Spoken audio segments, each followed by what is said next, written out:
ভারতে বসে শেখ হাসিনার রাজনৈতিক কর্মকাণ্ড করার অনুমতি নেই।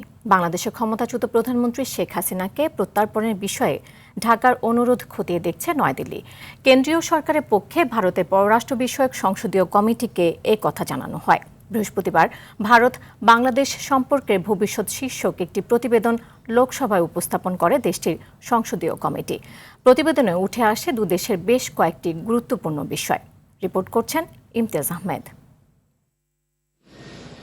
ভারতে অবস্থানরত বাংলাদেশের ক্ষমতাচ্যুত প্রধানমন্ত্রী শেখ হাসিনাকে নিয়ে প্রথমবারের মতো আনুষ্ঠানিকভাবে নিজেদের অবস্থান স্পষ্ট করেছে ভারতের সংসদীয় কমিটি।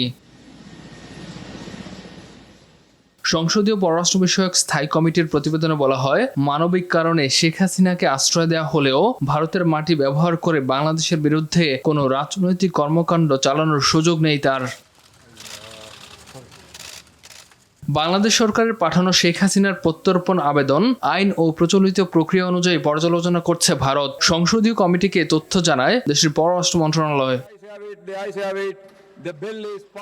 প্রতিবেদনে ভারত বাংলাদেশ সম্পর্কের আরও কয়েকটি গুরুত্বপূর্ণ বিষয় উঠে আসে।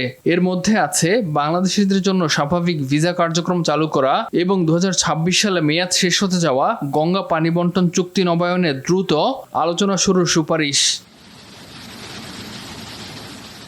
এছাড়া পশ্চিমবঙ্গ ও বিহার রাজ্য সরকারের সঙ্গে পরামর্শ করে নতুন তথ্য ও জলবায়ু পরিবর্তনের বাস্তবতা বিবেচনায় গঙ্গা চুক্তি নবায়নের আহ্বান করা হয়। পাশাপাশি বাংলাদেশে সংখ্যালঘুদের নিরাপত্তার বিষয়টিকে ভারতের কূটনৈতিক অগ্রাধিকারের অংশ হিসেবে ধরে রাখারও সুপারিশ করে সংসদীয় কমিটি। ইমতিয়াজ আহমেদ, RTV।